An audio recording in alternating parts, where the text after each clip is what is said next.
O Diyos, salamat po sa gabing ito na muli kami ay makapag-aral ng salita. Dalayan po namin ng Diyos na pagpalain po ito sa aming mga buhay. Gamitin niyo po ito na maging pagpapala po sa amin po, O Diyos. Ang inyong banal na Espiritu ang patuloy po kumilos sa aming kalagitnaan. Sa pangalan po ng aming Panginoong Jesus. Amen. I entitled our meditation this evening, Overcomers in Christ.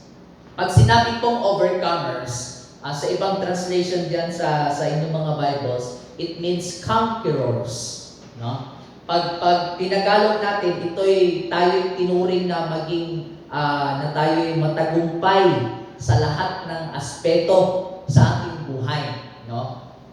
At the same time, tayo'y overcomers or conquerors higit sa lahat sa makasalanang mundong ito o di kaya sa kasalanan sa ating buhay. So tayo po ay nandito pa rin sa ating identity, no? Pagkakakilanlan po natin sa ating Panginoong Jesus. In the book of 1 John, ito po ay sinulat din ni John the Beloved, no? Alam naman natin na si John the Beloved ay kumbaga ang pinaka-theme, no, ng kanyang mga aklat. Even the Gospel of John is about the love of God, no? Kaya nga po, in this book, in this chapter, makikita po natin kung paano dinidescribe ni Apostle John tayo ng mga mananampalataya din, no? In chapter 3 ng 1 John, dito tayo pinaalahanan ni Apostle John that a believer should not love the world, no? Because if we love the world, the love of God is not in us, no? Kaya nga, dito natin makikita yung tema po ng pagmamahal natin sa ating Diyos, no? Itong aklat po ng 1 John, dito din po natin matitest, no? Kung gaano ba natin kamahal o kung mahal ba natin ng tunay ang Diyos sa ating buhay, no? Kaya nga, doon niya pinalahanan tayo that we should not love the world, no? Because that is the proof of our real love sa ating Diyos when we do not love the world. So, pagdating po dito naman in chapter 5, dito po pinalahanan din ni Apostle John na hindi lang dapat tayo nagmamahal sa Diyos, kundi tayo din ay matagumpay o conquerors or overcomers pagdating po sa makamundong mga bagay, no? Identified po tayo as overcomers of this world, no? So may dalawa po tayong katotohanan na pag-aaralan po sa gabi ito about being an overcomers or conquerors. First, the conditions as overcomers, no? Paano nga ba natin masasabi o sino-sino nga ba itong mga overcomers na tinutukoy dito ni Apostle John? Sabi ko dito in verse 1, whoever believes that Jesus is the Christ is born of God, and everyone who loves Him by who begot also loves Him who is begotten of Him.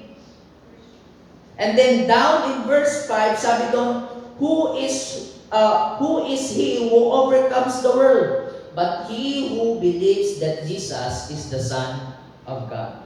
So, conditions. Sino-sino nga ba itong mga overcomers? Sila po yung mga taong naniwala, who believes that Christ is the Savior, is the Lord sa kanilang buhay, no? Ibig sabihin, ito yung mga tao na tinutukoy natin that they are born again, no? Kung pinanganak muli, they are born of God. No, sila yung mga taong binigyan ng panibagong buhay ng ating Diyos through the Lord Jesus Christ, no? At paano tayo maituturing na isang anak ng Diyos? When we believe the Lord Jesus Christ. Sabi nga doon, but whoever believes that Jesus is the Christ is born of God, no? So sa makatuwid, itong mga overcomers or conquerors na tinutukoy po ni Apostle John dito, sila yung may pananampalataya, sila yung may relasyon sa ating Panginoong Jesus, no? Sa isang banda, masasabi po natin ng isang anak ng Diyos, no? Isang anak ng Diyos ay maaari and very possible that he could or she could defeat the world, or he can overcome the world through the Lord Jesus Christ, or through his faith in the Lord Jesus Christ. No? So sa makatuwid, dito natin masasabi o maasahan na kung tayo pala ay anak ng Diyos, maaari at very possible, no? Na maaari natin ma-overcome ang mundong ito. Why? Because we are the children of God. No? Kaya nga, it makes it possible when we have the Lord Jesus Christ po sa ating buhay. Sabi nga dyan in verse 1, whoever believes that Jesus Christ is the Christ is born of God, and everyone who loves Him, who begot, also loves Him, who is begotten of Him. No? So, kita nyo, ang isang tao na minahal ng Diyos, no? Tayo po yun, ng mga anak ng Diyos. No? Tayo na mga Christians, tayo yung tinuturing din na conquerors or overcomers because of the love of God sa atin and because of the Lord Jesus Christ. So, ang isang tao, no? So, ang isang tao na walang pananampalataya sa ating Panginoong Jesus, ay hindi sila pwede maging overcomers. No? Hindi sila pwede maging conquerors. No? Kaya kung mapapansin natin, dito natin masasabi na ang isang anak ng Diyos talaga, no, dapat ay hindi nagmamahal o hindi nakikitaan sa kanyang buhay na mas minamahal niya ang mundo kaysa sa ating Diyos. No? Why? Because kung may Kristo tayo, may Diyos tayo sa ating puso, it is very possible, no, na mas magiging matagumpay tayo sa ating buhay na hindi natin mahalin ang mundo, kundi mas minamahal natin ang Diyos sa ating buhay. Yan po yung condition as overcomers. Before ka maging overcomers, you need to be first, no, believe in the Lord Jesus Christ. Second po na principle or katotohanan na makikita natin dito, not only the conditions or the condition as overcomers, but the descriptions na being an overcomer.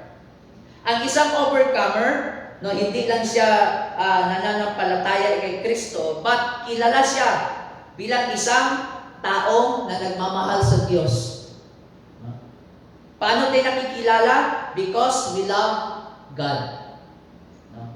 Sabi nga po in chapter 2 verse 12 ng 1 John, sabi po dito, I write to you little children, because your sins are forgiven you for His name's sake. No? In chapter 5 verse 1, sabi doon, and everyone who loves Him, who begot also loves Him, who is begotten of Him. No? So dito pinapakita ni Apostle John na ganito, ang isang tao na nanampalataya kay Jesucristo na isang overcomer or conqueror ay nakikilala sa anong paraan sa kanyang buhay na siya ay umiibig sa Diyos. No? Hindi ang mundo ang kanyang iniibig, kundi mas iniibig niya ang Diyos kaysa sa mundo. No? Kumbaga, dito pinapakita o pinapatunayan, no, ni Apostle John, dito rin niya tayo tinitest. No?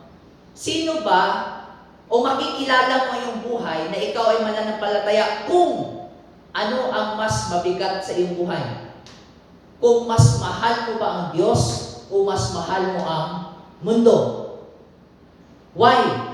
Because ang isang mananampalataya, malabo sa kanyang buhay o sa kanyang sarili na mas mahalin niya ang mundo kaysa sa ating Diyos. No? Napapatunayan ng isang tao na siya'y mananampalataya kay Kristo sa anong paraan na mas pinapakita niya o pinapairal niya sa kanyang buhay na mas mahal niya ang Diyos kaysa sa anumang bagay sa kanyang buhay. No? Yan po yung description natin, being as an overcomer po sa ating buhay. No? We love God. No? At yung idea po idea po ng phrase dito that we love God, it indicates na, kumbaga, the moment we receive the Lord Jesus Christ, meron po tayong katangian, no? May kakayahan po tayo ngayon na mas mahalin ang Diyos kaysa sa mundo, no? So kumbaga, nagkaroon din ng panibagong natural, no, na katangian sa ating buhay. Ang isang hindi mananampalataya, ang natural po na katangian sa kanyang buhay ay maaasahan mo siya o makikita mo siya na mas mamahalin niya ang mundo kaysa sa Diyos. For isang mananampalataya, makikilala mo siya sa anong paraan na mas minamahal niya ang Diyos kaysa sa mundo. So it's a matter of test sa atin ni Apostle John, no? Pagsisiguro, pagpapakita ng isang overcomer, tunay nga masigit sa kanyang buhay na mas mahal niya ang Diyos kaysa sa ano pa mang mga bagay, no? At hindi lang po yung test, kundi paalala sa atin, no? Reminder din sa atin na kung tayo nga ay tunay na sumampalataya kay Kristo, dapat mas mahal natin ang Diyos kaysa sa mundo. No? Reminder din sa atin yun na dapat mas nakikita sa ating buhay na ano bang mas mahalaga sa atin. Dapat mas mahalaga sa atin ang Diyos kaysa sa mundo. No? Second description, not only we love God, but we obey God. No? Nakikilala isang overcomer na hindi lang siya nagmamahal sa Diyos, kundi sumusunod din mo sa ating Diyos. Ano pong sabi sa verse 2? By this we know that we love the children of God, when we love God and keep His commandments. For this is the love of God, that we keep His commandments, and His commandments are not burdensome. No. Alam niyo po, isang araw, may preachan din po ako ng isang church. Tinanong ko sila, sabi ko po sa kanila, ang iglesia po bang ito o kayo po ba ay masasabi niyo po ba sa inyong sarili? O sino pong nagsasabi dito sa kanyang sarili na mahal nila ang Diyos? Ala, daming tumaas. Kami pastor, mahal namin ang Diyos. Okay? Masaya. Maganda, no? Maganda naman isipin at maganda makita at marinig na ang mga anak ng Diyos ay nagmamahal sa Diyos. Ngayon, sabi ko, ito po, pangalawang tanong. Ay, sino naman po nagsasabi sa inyo dito na, o makakapagsabi sa kanyang sarili na ikaw ay sumusunod sa Diyos? Lang iba. Pag ganun yung iba tinitignan ko, medyo nahiya ng iba. Pero iba, pag ganun na sana, medyo naisip ata na, medyo alanganin na. Seriously, sa ating buhay, madalas natin sinasabi, mahal natin ng Diyos. Pero alam nyo, paano ba natin napapatunayan na mahal natin ng Diyos? When we obey God. No? Anong sabi ni Apostle Paul? Ito ang patunay when you love God, when you keep His commandments. No? Why? Because His commandments is not burdensome. No, kanina, first, in-identify dito ni Apostle John yung connection natin, no, sa ating Diyos. Being an overcomer, mahalaga muna yung connection natin sa Diyos. No? Hindi ka maaaring maging overcomer kung wala kang connection sa Diyos. When you have no faith in the Lord Jesus Christ. Ngayon naman, dito ina-identify ni Apostle John yung action natin as an overcomers. No? Not only that we love God, but dapat nakikilala tayo as an obedient children of God. At doon nasusukat, no? Doon natin nasusukat kung tunay nating mahal ang Diyos, kung tayo'y masunurin sa ating Diyos. No? Why?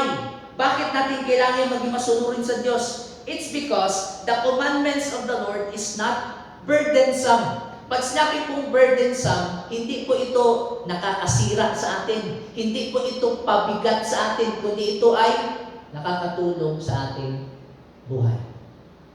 No? Kailan po pumangit ang buhay natin? Nung sinunod natin ang mga utos at kalooban ng Diyos sa ating buhay. No? Kailan natin nasabi na naging pariwara ang buhay ko kasi masyado ako naging masunurin sa Diyos? May tao kayong gano'n? May tao kayong makakapagsabing gano'n? Di ba ho? Wala. Ang expectation natin is this, that when we obey God, including His commandments, anong nangyayari sa ating buhay? Nagiging maayos. Nagiging maganda. No? Nagiging puno ng pagpapala ang ating buhay when we obey God's commandments. Kaya nga, ito po yan. Nagiging overcomer tayo, it's because, or when, sa panahon na tayo natututong sumunod sa utos ng Diyos. No? Nagiging matagumpay ang isang anak ng Diyos, ang isang mananampalataya, kung siya ay masunurin sa kalooban ng Diyos sa kanyang buhay. No? We can expect that we can conquer the world, we can overcome the world when we learn to obey the Lord sa ating buhay. Pero kung hindi nga, hindi tayo nagiging overcomer sa ating buhay. No. Anong paalala ni Apostle John? Kung ano ba yung word dito na tinutukoy niya? For the world, nandyan yung word, yung the lust of the flesh, the lust of the eyes, and the pride of life. No? Yan yung nandun sa mundo eh. Yan yung nag-aagaw sa ating Diyos. No? Yung makalaman nating pita, yung makalaman nating paningin, yung pride natin, yan yung nag-aagaw sa atin. But we can overcome those things. No? By way of loving God and by showing that we love Him through obedience. No? Sa ating buhay.